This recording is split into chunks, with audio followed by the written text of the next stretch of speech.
Welcome to the Story World channel. Enjoy your viewing experience. As the plane ascended, piercing through the sky, Sara glanced out the window, marveling at the vibrant, kaleidoscopic clouds. She reclined in her seat, attempting to find a moment of solace amidst the tumultuous events that had unfolded. The news of her father's sudden and unexpected death, conveyed to her through a phone call from her mother, had left her in tears throughout the previous night. En route to the funeral of the person dearest to her heart, Sara found herself traversing the path of sorrow. Memories of her joyous and carefree childhood inundated her mind. She reminisced about the vacations spent with her parents by the seashore, where her father taught her how to swim. They would joyously leap off inflatable mattresses and relish in the taste of delectable fruits on the beach. Her mother, with her loving grumbles, would beckon them to bask in the warm embrace of the sun as they laughed and playfully splashed salt water. In another cherished recollection, Sara and her father embarked on a thrilling adventure aboard a hot air balloon. Although a tinge of fear gripped her heart, the excitement far outweighed any trepidation. Her father enveloped her in a warm embrace, regaling her with tales of faraway lands and promising to explore them together. Then came the day he bestowed upon her a pair of roller skates and taught her how to glide gracefully through the park. Barely 10 meters into their journey, they both stumbled and fell, their knees grazing the ground. Instead of tears, peals of laughter echoed through the air as they found humor in their momentary misstep. To the world, her father may have appeared stern and serious, but not to Sara. She knew deep within that he would move mountains for her, for he loved her beyond measure. He bestowed upon her the endearing nickname of his little P, and never failed to shower her with affectionate squeezes and adoration. And now, with her father gone, Sara struggled to comprehend the incomprehensible. How could it be? Why did he leave her and her mother behind? Both felt utterly unprepared to face life without him. The comfortable life she had led, studying abroad and reveling in carefree moments, owed much of its existence to her father's guidance and support. The tears threatened to engulf her once again, prompting her to open a bottle of water and take a few sips in an attempt to find solace. Joanna's parents had crossed paths during their time as university students, both pursuing their studies at the aviation university. They resided in a family dormitory, where they forged close bonds with their neighbors, sharing not just the living space, but also lasting friendships. Having grown accustomed to a Spartan way of life, Diego Gutierrez and his wife toiled at a factory, constructing airplane parts. However, when the financial crisis struck and the aviation industry faced stagnation, Diego refused to succumb to despair. Determined to survive, he brainstormed strategies to secure their livelihood, eventually acquiring a workshop situated within an old sewing factory. Day and night, they poured their sweat and effort into sewing fashionable clothes, their bodies protesting with aching backs and arms. Yet they persevered, recognizing that the success of their small business rested upon their unwavering commitment. Their hard work bore fruit as the business swiftly flourished, delivering products of exceptional quality comparable to imported goods. The demand for their fashionable creations attracted a multitude of buyers, catapulting the company's growth and prosperity. Together, they weathered numerous trials, including threats from racketeers. Undeterred, they stood their ground, fiercely protecting their enterprise. Isa, Diego's steadfast wife, astutely invested their earnings at favorable rates, skillfully multiplying their fortune. During those times, many people dared to undertake such ventures despite the inherent risk of losing everything. Luckily, fortune smiled upon the couple, and they reaped substantial profits. Bolstered by their newfound wealth, they seized an opportunity to acquire a struggling bank on the brink of bankruptcy. Through their joint efforts, they successfully resurrected it from ruins, and in doing so, Diego Gutierrez earned a distinguished reputation as a respected banker. Diego held himself to exacting standards, demanding discipline and fairness from his employees. His strict demeanor commanded both respect and a hint of trepidation amongst his subordinates. For any lapses in diligence, slackness, or tardiness, Diego had no qualms about withholding bonuses or even terminating employment. He was a firm believer in hard work and held others to the same high standards that he set for himself. As her husband's business reached new heights and their financial situation stabilized, Isa gradually withdrew from the daily operations, transitioning into the role of a dedicated homemaker. The Gutierrez family, now affluent, acquired a sprawling mansion nestled in a luxurious neighborhood. Isa immersed herself in creating an environment of comfort, meticulously designing the garden area to exude beauty and tranquility.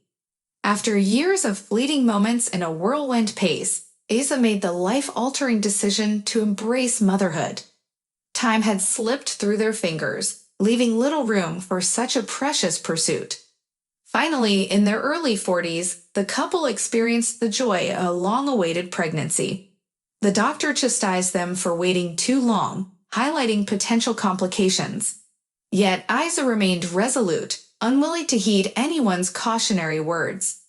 She wholeheartedly embraced the impending arrival of their baby. Diego yearned for an heir, envisioning a son who would carry on his entrepreneurial legacy. Consequently, he felt a tinge of disappointment and melancholy upon learning that his wife had given birth to a girl. However, the moment he laid eyes on the tiny, adorable face in the maternity ward, his disappointment melted away, replaced by overwhelming love. He showered her with kisses, whispering endearing words to his little p. As a cherished and long-awaited child, Sara found herself enveloped in a world where few desires went unfulfilled.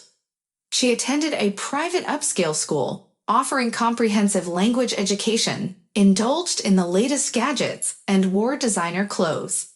Her father, committed to her well-being, sent her to France to study at a prestigious university, ensuring all her needs and whims were met. Joanna excelled academically, completing her studies as an economist just a month ago. Rather than rushing into the job market, she sought solace and respite after years of rigorous study. Recently, she had parted ways with her prime English boyfriend and yearned to embark on a coastal adventure with her friends. However, distressing news from her mother reached her, prompting her to abandon her plans without a second thought and return home. Her homeland welcomed her with a dreary ambience, cloudy skies, cold gusts of wind, and incessant rainfall. The atmosphere at home mirrored the somber weather. Strangers roamed around the house, adding to the disarray. Her mother, tears streaming down her face, wore a distant expression as a woman in a white coat monitored her blood pressure. The scent of medicine permeated the air, a reminder of the fragile state they found themselves in. Her father's funeral was scheduled for the following day.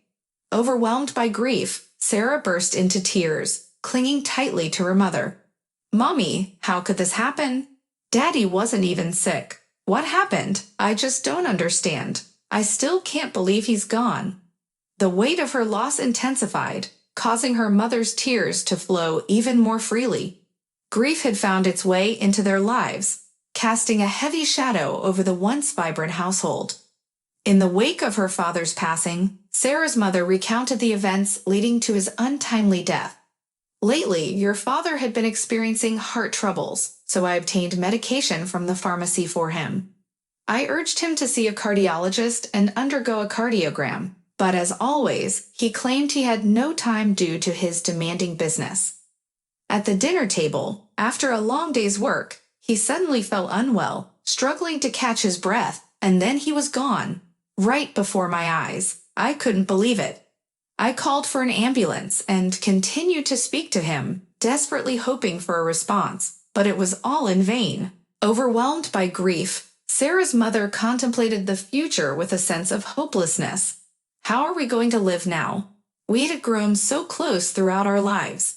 It feels as if someone has severed one of my limbs. I will wither away without him." Sara, though engulfed in her own sorrow, implored her mother to consider her own pain. "Mom, please don't say such terrible things. Think about me. I am suffering too.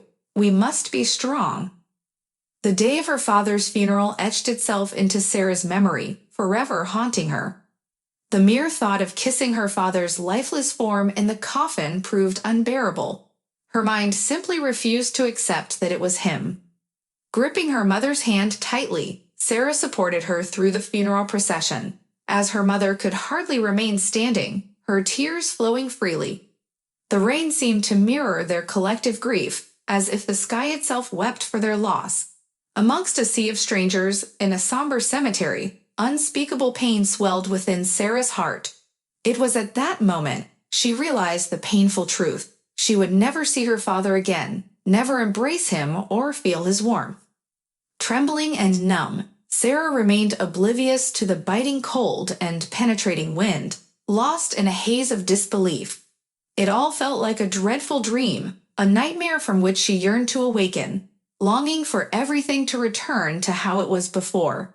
Amidst the mourners, a respectable, slender elderly man, donning glasses, emerged from the crowd, gesturing to Sarah, expressing a desire to speak with her privately. They moved away from the crowd, finding a moment of solace to converse. With a compassionate tone, the man offered his condolences. "Joanna, please accept my deepest sympathies. Your father was a seasoned banker, and his passing is an irreparable loss for all of us. However, you must understand that business can be a cruel endeavor, one that women should refrain from entering. That is why I am proposing that you sell me your father's share for a very favorable price. Take some time to consider my offer." Joanna, taken aback by the stranger's audacity, pondered his words. She felt a surge of conflicting emotions, ranging from anger to disbelief. This was neither the time nor the place for such discussions. With a composed demeanor, she thanked him for his condolences, but politely declined his proposition. In the midst of grief, Sarah recognized the importance of cherishing her father's legacy and preserving his memory in her own way. Sarah's voice quivered with a mix of anguish and indignation as she confronted the man's audacious proposition.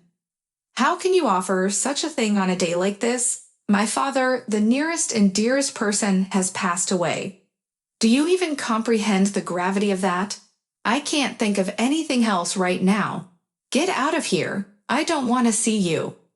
The man, sensing her genuine distress, swiftly retreated, vanishing into the crowd. Back at home, as her mother began to recover from her grief, she sought to convince Sarah to accept her father's position. "Daughter, I am old, and my health is failing me. Only you can take on your father's role. Otherwise, these barbarians will seize the opportunity to dismantle your father's business and strip us of everything." This prosperous bank was his brainchild, his labor of love. Joanna resisted, her doubts clouding her judgment. "Mommy, I can't do it. I lack experience. I have only just graduated from university. I can't even fathom where to begin or how to navigate the complexities of running a bank. Under my leadership, my father's bank is destined to fail. What kind of CEO would I be?" Her mother, undeterred, offered words of encouragement. "Joanna, you are intelligent, and you diligently studied at university. Step by step, you will find your way. I will support you. Your father and I started with the basics, and look how far we've come. Sooner or later, you have to embark on your career. This is a remarkable opportunity, your own bank. Come on, make up your mind. I believe in you, and it's for the sake of your father's memory." After contemplating the weight of her mother's words, Sarah agreed, not wanting to disappoint her mother and willing to give it a try. After all, if the venture proved unsuccessful, they could always consider selling the bank.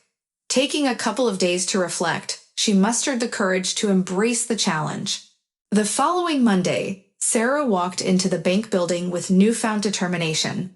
She headed to the CEO's office, acknowledging the assistant, Laura, with a polite nod. "Good morning, Laura. As of today, I am in charge of the bank. Please bring me a coffee with milk, no sugar, and call for an urgent meeting at 9 a.m. As she settled into the CEO's office, Sarah's gaze drifted to a cherished family photograph displayed on her desk. It captured a moment of pure happiness, a memory etched in her heart.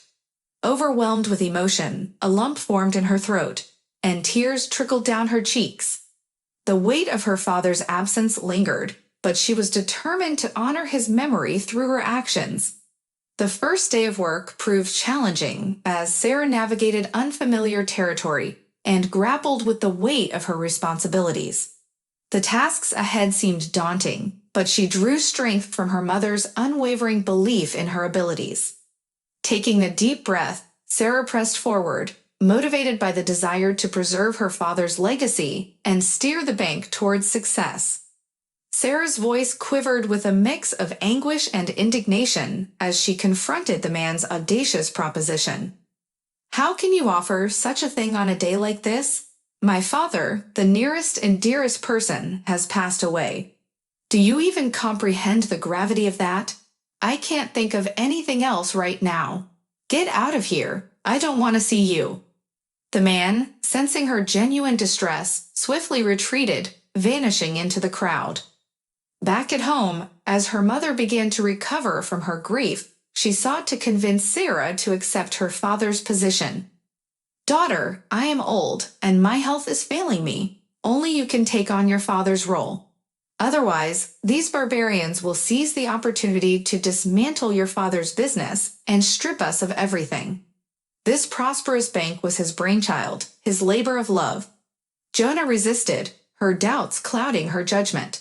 "Mommy, I can't do it. I lack experience. I have only just graduated from university. I can't even fathom where to begin or how to navigate the complexities of running a bank. Under my leadership, my father's bank is destined to fail.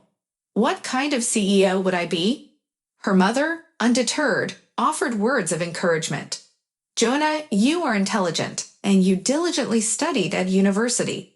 Step by step, you will find your way. I will support you. Your father and I started with the basics, and look how far we've come. Sooner or later, you have to embark on your career. This is a remarkable opportunity, your own bank. Come on, make up your mind. I believe in you, and it's for the sake of your father's memory." After contemplating the weight of her mother's words, Sara agreed, not wanting to disappoint her mother and willing to give it a try. After all, if the venture proved unsuccessful, they could always consider selling the bank. Taking a couple of days to reflect, she mustered the courage to embrace the challenge. The following Monday, Sara walked into the bank building with newfound determination. She headed to the CEO's office, acknowledging the assistant, Laura, with a polite nod. "Good morning, Laura. As of today, I am in charge of the bank. Please bring me a coffee with milk, no sugar, and call for an urgent meeting at 9 a.m. As she settled into the CEO's office, Sara's gaze drifted to a cherished family photograph displayed on her desk. It captured a moment of pure happiness, a memory etched in her heart. Overwhelmed with emotion, a lump formed in her throat, and tears trickled down her cheeks. The weight of her father's absence lingered, but she was determined to honor his memory through her actions. The first day of work proved challenging as Sara navigated unfamiliar territory and grappled with the weight of her responsibilities. The tasks ahead seemed daunting, but she drew strength from her mother's unwavering belief in her abilities. Taking a deep breath, Sara pressed forward, motivated by the desire to preserve her father's legacy and steer the bank towards success. In her perception, it seemed as though she was laboring relentlessly to ascend an enormous boulder, on the verge of shattering and overwhelming her with its colossal weight. One fateful day, Benjamin Nunes, a cunning associate of her father, made an entrance into Sara's workspace, bearing news of an intriguing and lucrative proposition from a trustworthy business partner. The anticipated profits were expected to aid them in navigating the encroaching crisis that approached slowly but surely. "Let's convene tomorrow at the Europa restaurant," he proposed, "and celebrate with a lavish feast as we ceremoniously finalize the deal. It has been far too long since we last had an opportunity to unwind." Joanna Gutierrez contemplated silently, acknowledging that her objections or reservations would bear no influence on the situation. Once again, they had merely informed her without seeking her input or granting her any choice. However, she offered a smile and replied, "Why should I oppose it? On the contrary, it will fortify our amicable team." On the day of the banquet, an unforeseen force majeure occurred at the bank's office. An ancient water pipe burst in the corridor, unleashing a torrent that rapidly inundated the entire floor. Marcelo, the security guard, managed to promptly halt the flow of water, but repairs were urgently required. Overwhelmed with panic, Sara frantically sought a solution. The city administration informed her that the plumber would only arrive in the evening, and if they wished to expedite matters, they could hire a professional at their own expense. Trapped with no apparent way out, Sara scoured the internet and contacted a plumber whose advertisement she stumbled upon. Within 15 minutes, a courteous young man, clad in a uniform and equipped with a toolkit, arrived at the scene. With deftness and expertise, he swiftly commenced his task, and within half an hour, the predicament was resolved, restoring everything to proper working order. Sara felt an immense sense of relief as time was running out before the grand event. After settling the payment, she engaged in a brief conversation with the plumber, surprised by his intellectual acumen, able to discuss even matters pertaining to banking. Moreover, his appearance captivated her, tall, fair-haired, possessing an athletic physique. And then, something unexpected happened. Joanna conceived an audacious and adventurous notion, a spark of whimsy ignited within her. In a sudden surge of spontaneity, she proposed to Ben, "Would you be willing to accompany me to the soirée as my fiancé?" Perplexed, Ben sought clarification. "I'm sorry, I don't quite understand. What do you mean? Are we already dating?" He burst into laughter. Blushing slightly, Sara pressed on, "No, you misunderstand. It's not for real. I simply need to make an impression on my colleagues. I'm relatively new to this company, and as it happens to be my first job, my subordinates don't quite take me seriously yet. It's just for a couple of hours. You have nothing to lose. We can stop by a boutique and find you a handsome suit. All you need to do is accompany me, be amiable, and maintain a pleasant smile. But you'll have the opportunity to indulge in delicious cuisine, dance to enchanting melodies, and seamlessly blend business with pleasure. I assure you, the compensation will be generous. I'll fully reimburse your time." Ben found this proposition from the accomplished, elegant, and business-minded lady immensely appealing. She exuded no sense of arrogance or haughtiness often associated with wealthy women, and she made no unreasonable demands. Thus, he found himself inclined to venture into high society, particularly alongside such a captivating beauty who also happened to be the bank's CEO. It felt akin to a delightful game, one worth trying, and so he agreed. Delighted by Ben's acceptance, Sara wasted no time and swiftly whisked her newfound faux boyfriend to a clothing boutique. She envisioned how she would awe her conniving and envious colleagues by arriving at the company event with such a remarkable suitor. However, their plans were thwarted by the excessively nosy Laura. Out of habit, she eavesdropped on Sara's conversation with the plumber and nearly tumbled from her seat. Word spread faster than wildfire, and Laura promptly divulged the news to everyone. As Sara emerged from the beauty salon alongside Ben, her guest, she was an exquisite sight to behold. Clad in a form-fitting silk gown with a plunging neckline and donning elegant stiletto shoes, she radiated confidence. Her favorite emerald earrings and necklace harmonized flawlessly with her striking green eyes, while her meticulously coiffed hair accentuated her graceful image. Gazing at her companion, Sara couldn't help but feel content. The business suit fit Ben impeccably, enhancing his muscular physique. However, unexpected events awaited them. As they stepped into the restaurant with deliberate intent, an air of anticipation hung in the atmosphere. However, to their dismay, the expected wow effect failed to materialize. On the contrary, all eyes were drawn to Sara Gutierrez's companion, evoking a peculiar response from the crowd. Whispered conversations among the women added to the overall sense of peculiarity, leaving everyone bewildered. Ben, while maintaining his friendly and polite demeanor as they had agreed, remained silent. He gracefully danced with Sara, but his gaze wandered inquisitively, absorbing the happenings around them. As they swayed to the rhythm, Ben leaned in and softly whispered to Sara, "Joanna Gutierrez, how do you manage amidst such a challenging team? There isn't a single kind and open person here. It's akin to a den of snakes." Interrupting the music, Benjamin Nunes addressed the crowd, saying loudly, "Ladies and gentlemen, I believe it is time to conclude our purpose for gathering here." The room fell into silence as all eyes turned towards Sara Gutierrez. "Please review the documents and sign the contract," urged Sara Gutierrez, her voice resonating with confidence. "Let's commemorate this successful deal with champagne and continue enjoying ourselves." Jonah took hold of the papers, her fingers grazing the surface as she perused each page. Initially, nothing seemed amiss or deceitful.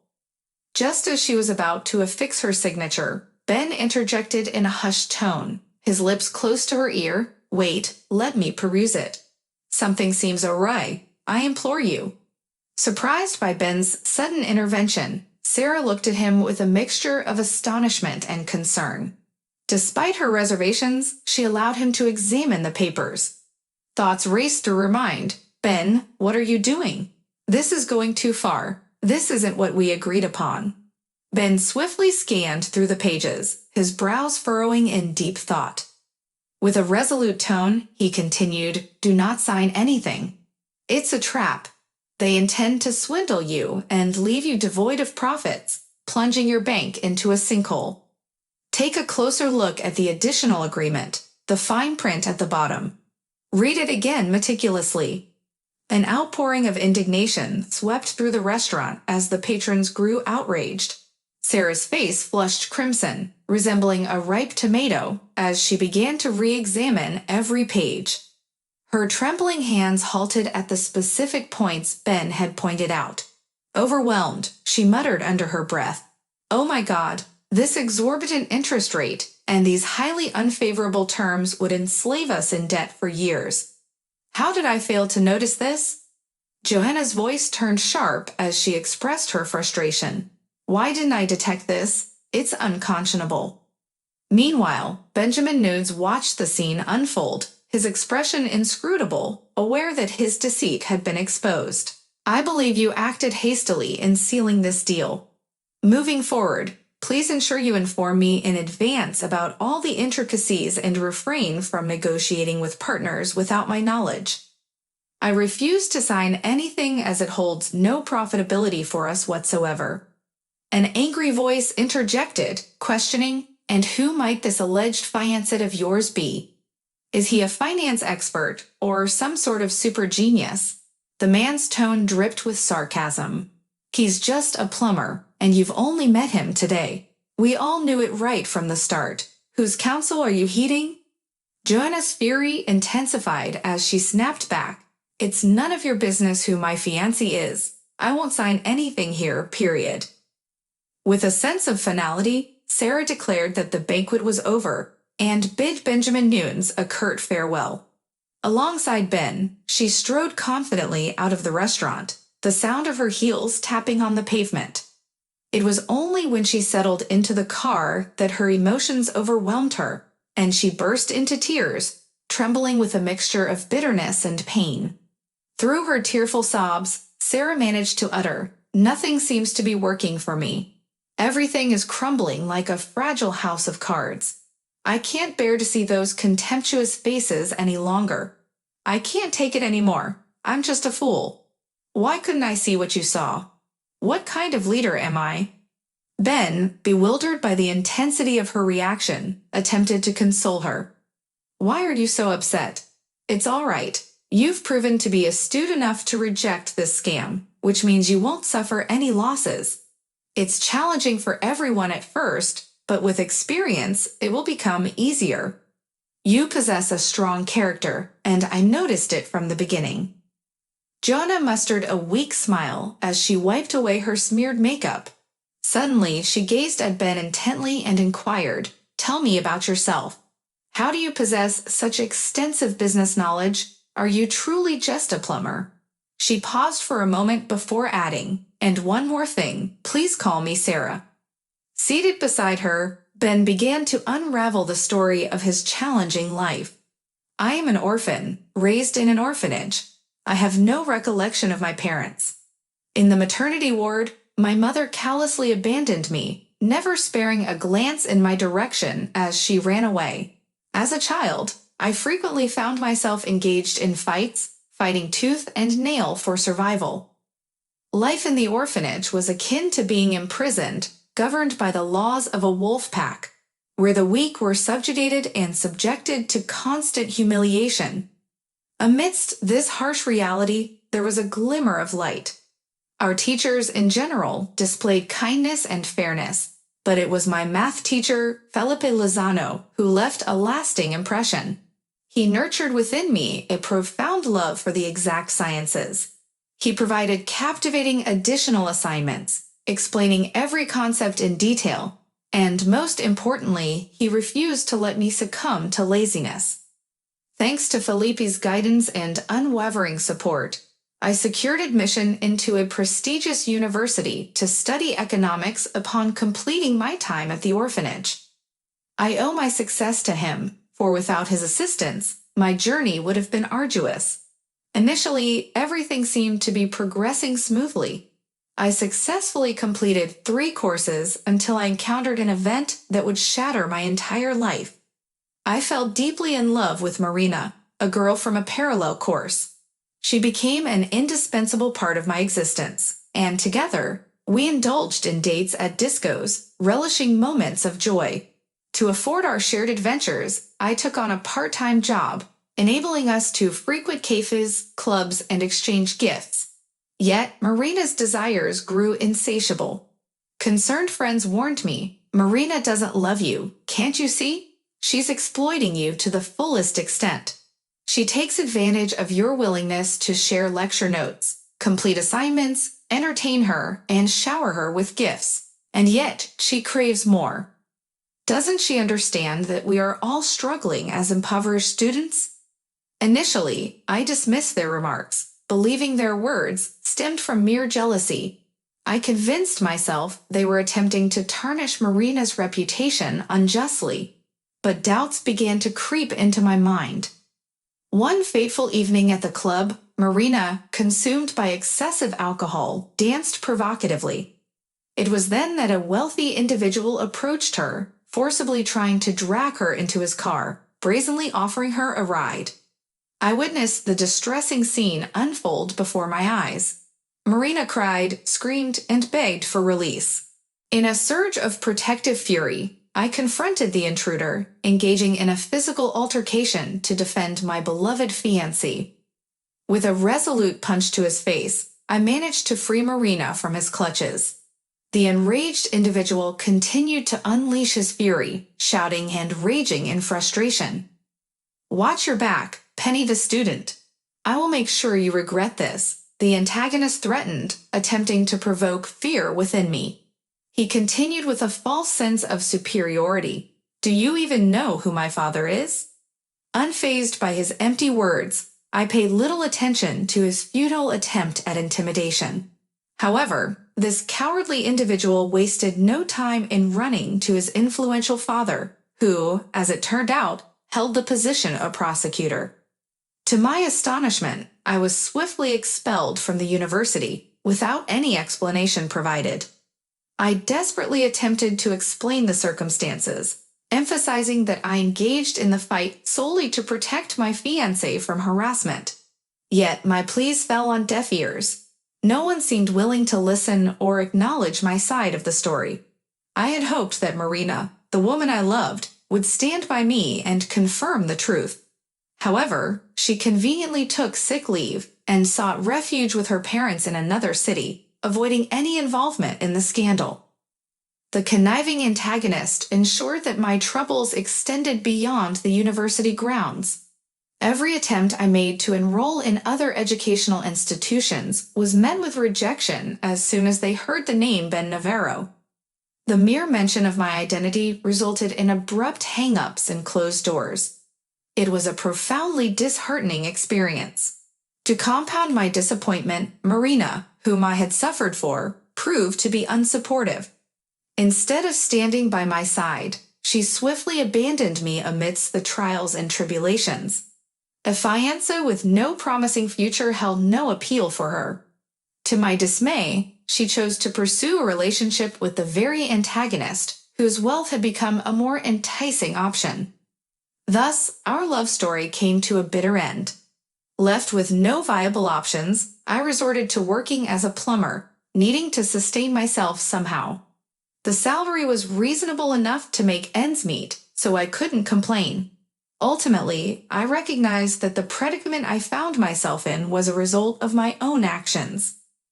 Joanna shook her head sympathetically, acknowledging the hardships I had endured. "Your life hasn't been easy either," she remarked. "If you want, I can assist you financially or help you regain admission to the university. My late father had extensive connections. I owe you one." The man shook his head, declining her generous offer. "No way. I'm not one to beg or accept money from a woman. I can earn my own living." Joanna pondered for a moment before suggesting an alternative. "Well, in that case, why don't you join my team as an advisor? You have a unique perspective and can point out the mistakes I make. Your insights will be invaluable." Ben contemplated her proposition, recognizing its merit. "That's an offer I appreciate. Count me in. Accounting was always one of my strong suits at university." "Deal," Sara affirmed, extending her hand for a firm handshake. "But how would your potential colleagues feel about your inclusion?" Worries filled Ben's mind as he contemplated joining Sara's team. "They already despise me after the disastrous banquet. Seeing me there won't exactly make them happy," he expressed with concern. Joanna responded with a reassuring smile. "No need to worry about that. They don't particularly like me either. However, as the CEO, it is my prerogative to decide who gets hired and who doesn't. In fact, I believe it's time to review the staff and implement a rotation. Some individuals have become too complacent." With Sara's support and trust, Ben officially became her advisor and right-hand man. Initially, the news created quite a buzz within the bank. Whispers filled the smoking room. The young lady must be out of her mind. Hiring a plumber as a financial advisor? This place is turning into a circus. Sarcastic remarks even predicted the cleaning lady's imminent promotion to economist. However, over time, perceptions began to shift as the staff noticed a substantial increase in income and significant improvements in the financial situation after Ben joined the team. Meticulously analyzing risks and intricacies before every business deal, Ben offered valuable insights on whether engaging in a new project was worthwhile. Gradually, many individuals changed their attitude towards him, growing to respect him as a consummate professional, despite his incomplete university education. Joanna found solace in her newfound confidence. She knew that Ben would never disappoint or deceive her. Whenever doubt clouded her decisions, she could rely on him for sound advice. She had come to realize the truth behind the adage that business was not solely a domain for women. Those women who forged their own path in the business world over the years transformed into resilient figures, aptly described as iron ladies, or even men in skirts. Outside the confines of the office, Ben started frequenting Sara's home, initially for business matters, but soon their interactions extended beyond professional realms. They developed a friendship that grew stronger with time. Sara introduced Ben to her mother, Isaac Gutierrez, who found him to be calm, pleasant, and a serious young man. Meanwhile, Sara herself grew attached to Ben, unable to envision her life without him. Their relationship possessed a peculiar blend of camaraderie and mutual admiration. Jonah often found herself consumed by thoughts of Ben, particularly during the silent hours of the night. She yearned to feel the touch of his sensual lips, to rest her head on his muscular shoulders. Her desires yearned for a deeper, more intimate connection. However, she hesitated to be the first to confess her feelings, longing for the moment when. As Sara contemplated her feelings for Ben, she couldn't help but sense that he, too, harbored a deeper connection. Yet there seemed to be an unspoken fear preventing either of them from taking that decisive step. Ben had been captivated by Jonah from the very first moment they met. She ignited his imagination, but the scars from his tragic first love with Marina left him apprehensive about venturing into another intense romance with Sara. He whispered to himself, "Don't ruin it. Life has gotten better. We're best friends, partners, and colleagues. Why complicate everything? It will only lead to more pain. Is it truly worth the risk?" Meanwhile, Sara's mother, sensing the lingering tension between the two, decided it was time to intervene. Tired of waiting for either of them to make a move, Isa took matters into her own hands and purchased a 2-person, 4-week mountain tour. She had overheard their conversations and knew that Ben had always dreamed of such an adventure. One day, as Ben dropped Sara off at home after work, he greeted Isa, who anxiously began to complain. "Jonah, can you believe it? I asked my old friend, who works in a travel agency, to help me choose a tour. I wanted to go to the seaside for some relaxation, but that old hack Cecilia mixed everything up and bought me 2 tickets to the mountains. With my high blood pressure, I can't venture up into the mountains." I was about to refuse, but then I thought, maybe you and Ben would like to go instead. You both deserve a break. Since becoming the head of the bank, you haven't had any proper rest, and I see how much it affects your sleep. You really need some time off. Jonah turned to Ben, seeking his opinion. "Ben, what do you think?" Hesitant at first, Ben contemplated the situation. "To be honest, I would go. I don't believe anything critical will happen during 1 week, and we can stay connected through our phones. Besides, everyone has cameras now." The man almost leaped with joy. "Isa, you're truly a magician. The mountains have always been a pipe dream for me. I remember seeing a picture of majestic mountains in the orphanage, and ever since then, I've been dreaming of going there. Hiking and camping, what could be more exciting?" Ben's heart brimmed with joy. "I am so happy. Thank you," he expressed gratefully to Isa. However, he was adamant about shouldering the expenses himself, not wanting to burden anyone else. With everything already paid for, including a beautiful hotel with a vast terrace boasting a stunning lake view, flights scheduled for the next day, Ben urged Sara to hasten and pack for their adventure. Although Sara had traveled abroad numerous times, and it was challenging to surprise her with anything, she had never embarked on a mountain hiking excursion before. Previous vacations primarily revolved around beach relaxation or wild partying. The mountains, however, ignited a different kind of passion within her. Together with Ben and a group of fellow tourists, they embarked on a long and arduous journey, conquering challenging mountain passes. Fatigue settled in, and Sara contemplated giving up and returning home. Yet, as she reached the mountaintop and gazed upon the breathtaking vista of a picturesque gorge, stretching infinitely into the distance, a surge of overwhelming joy and euphoria engulfed her being. It was an emotion unlike anything she had ever experienced. The majesty of the mountain peaks and the roaring waterfalls captured Ben's heart completely. In the evenings, guitar songs by the crackling fire set a romantic ambience, showcasing Ben's repertoire of soulful melodies.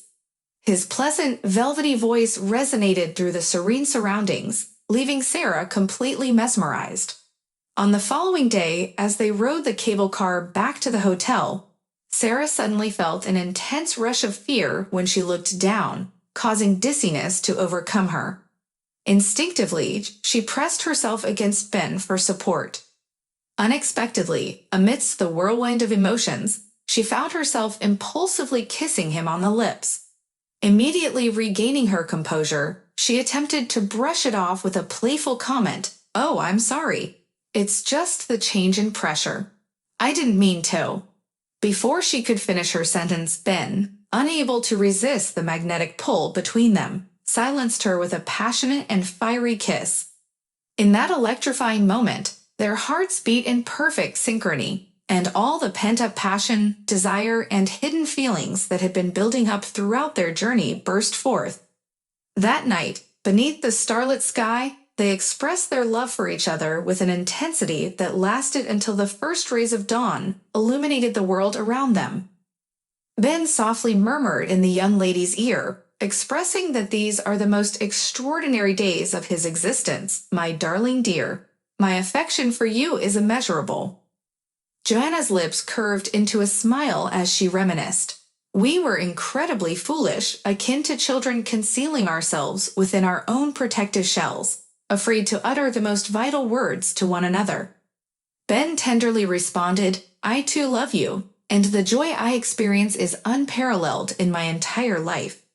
Suddenly, his countenance turned solemn, and he queried Sara, "Had you ever loved another before me? Have you previously been engaged in a committed relationship? You've never divulged any details about yourself."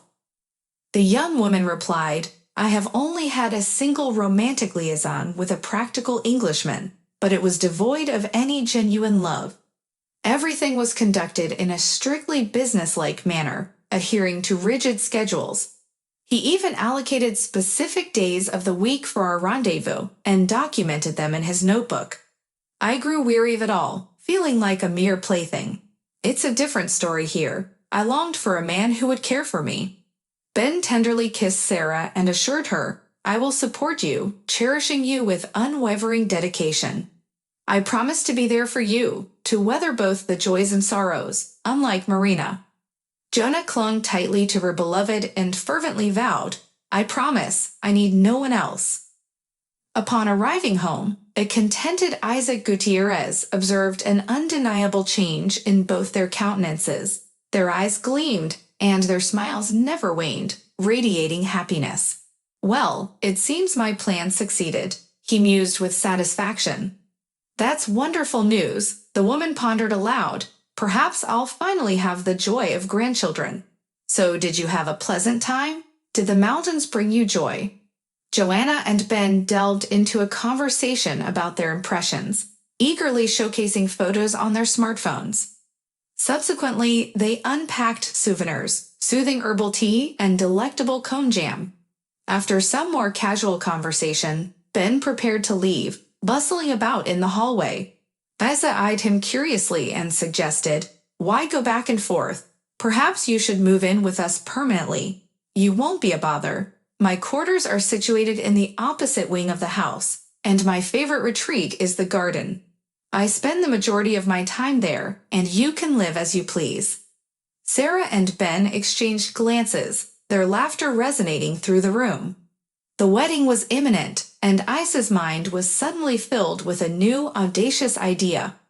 Determined, she resolved to uncover the truth behind Ben's mother's departure, for life's complexities demanded answers.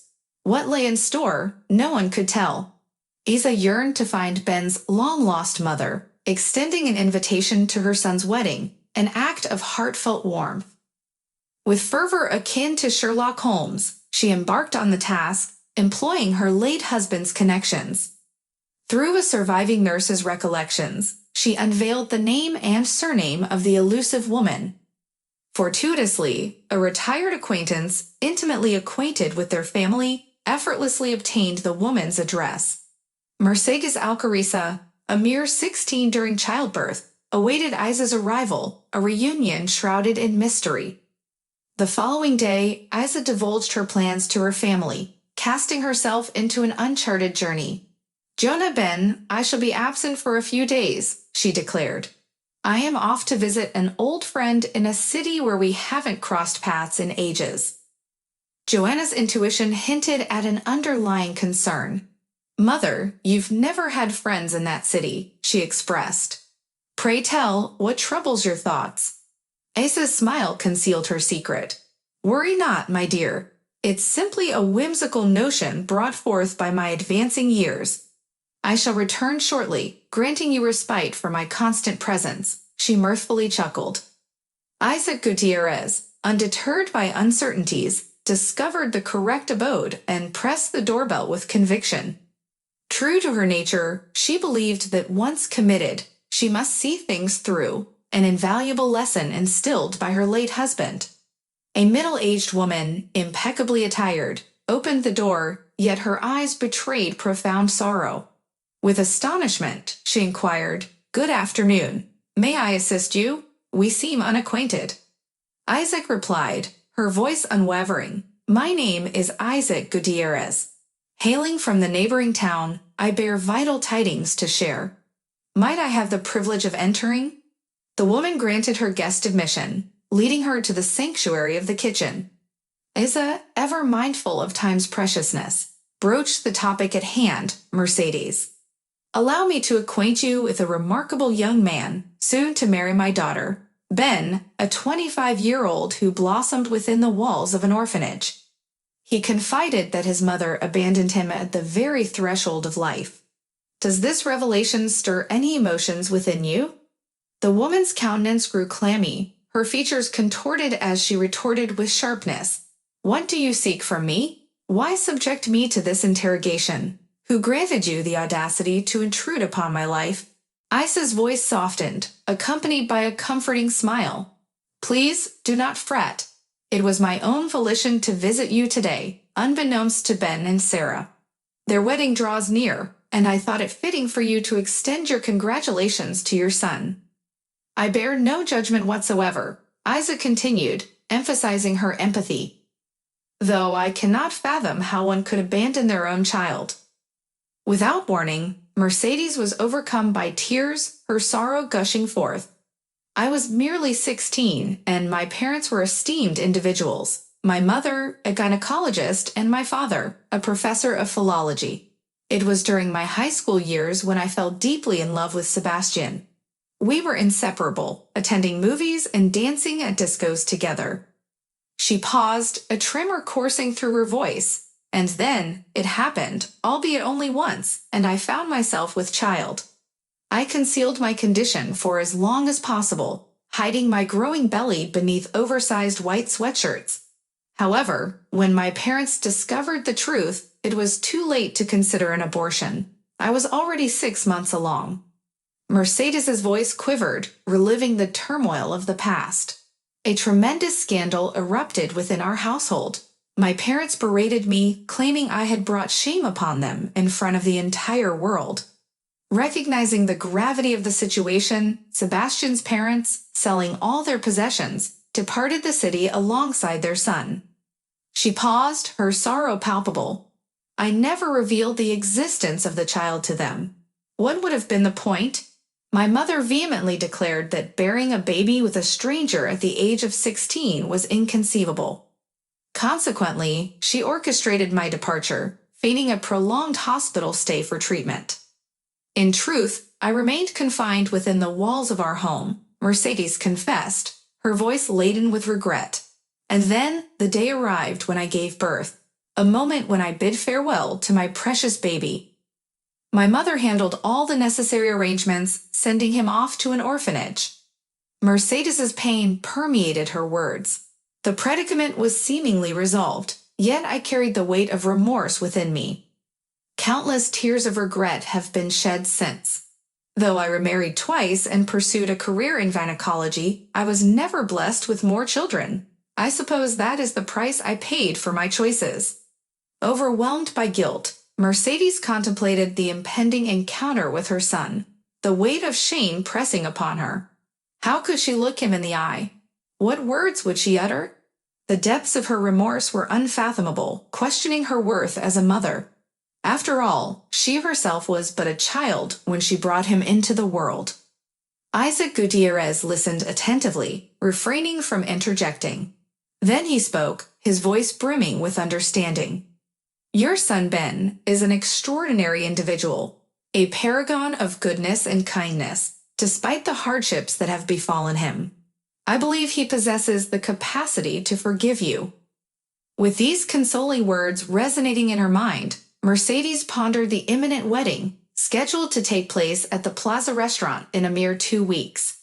The grand occasion would unite Ben with his beloved, marking the beginning of their shared journey.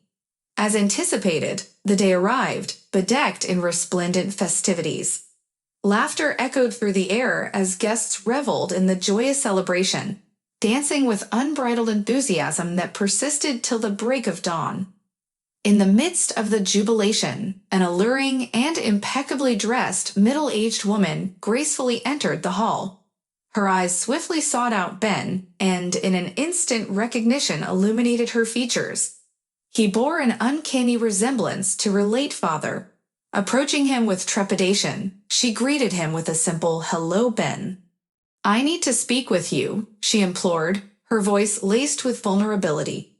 "May we find a moment of privacy?"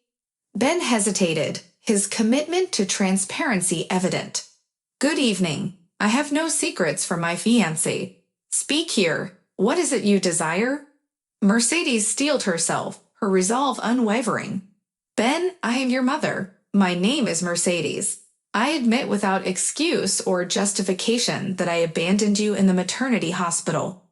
I was a mere 16 at the time, coerced by my parents to take such an irrevocable step. However, I do not seek absolution for my guilt.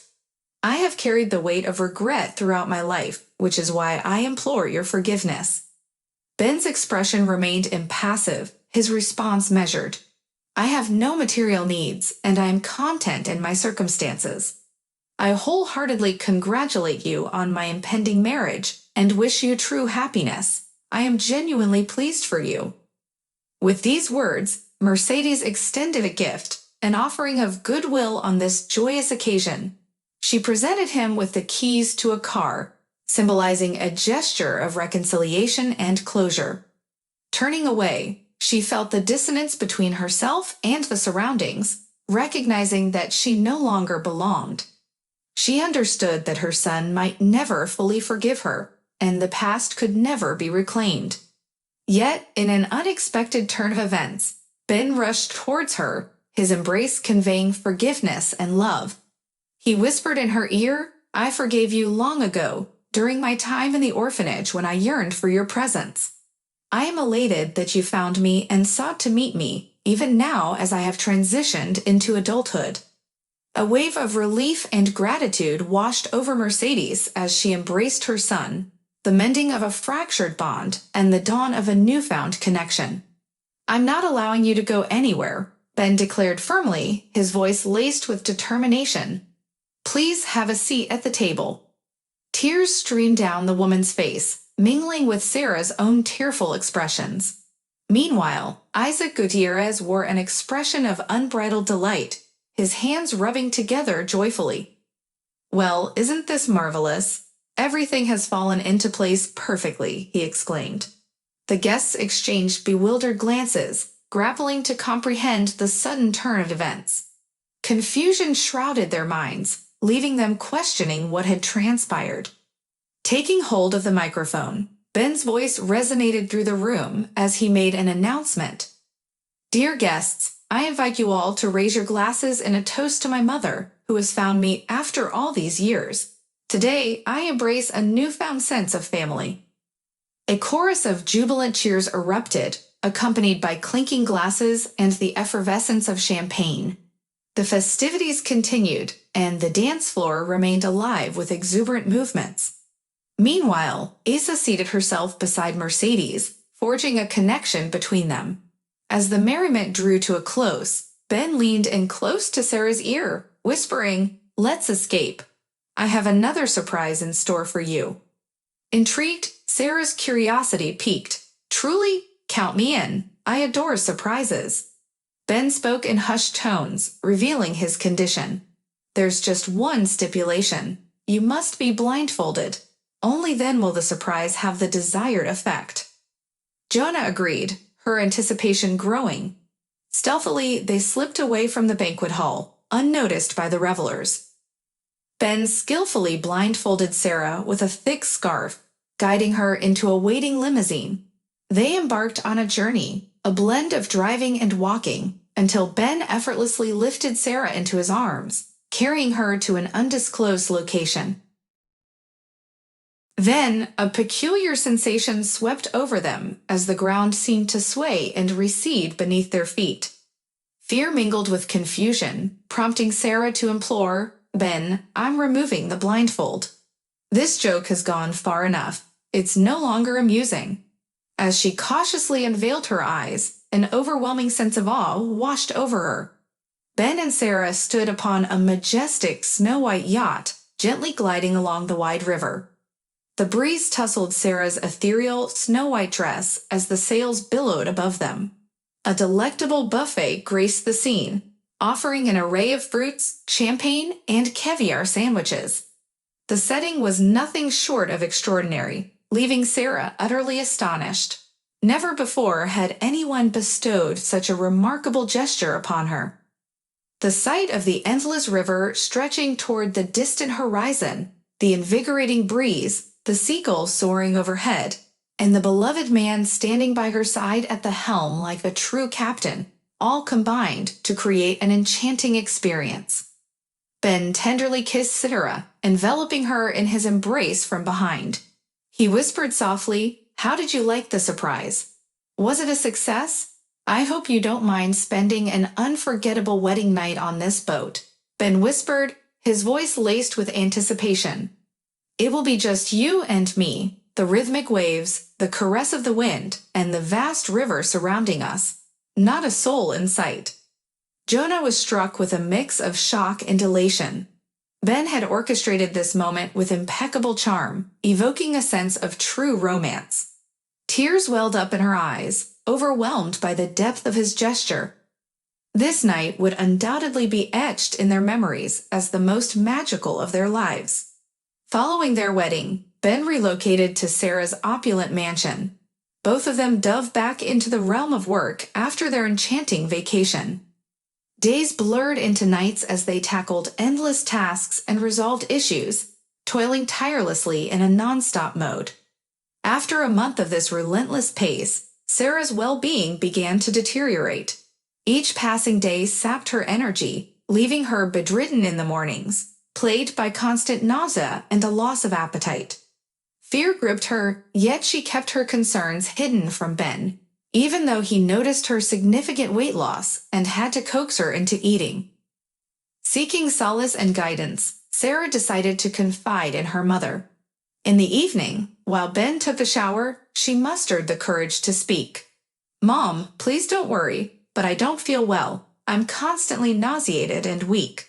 I fear it might be something serious. I can't even bear to contemplate the possibilities." Her mother responded with gentle reassurance. "Darling, go to the gynecologist. You are pregnant. I realized it some time ago, and I've been eagerly awaiting the news. Fortunately, your mother-in-law, being a gynecologist herself, can provide the necessary care." Jonah stood dumbfounded, disbelief washing over her. How is that possible? But then again, why would it be impossible? Excitement welled up within her, and she couldn't contain her joy. Hooray!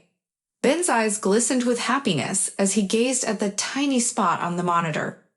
His mother and the ultrasound doctor pointed out that it was their baby. Overwhelmed with emotion, he murmured, "I'm going to be a father, a dad, a daddy.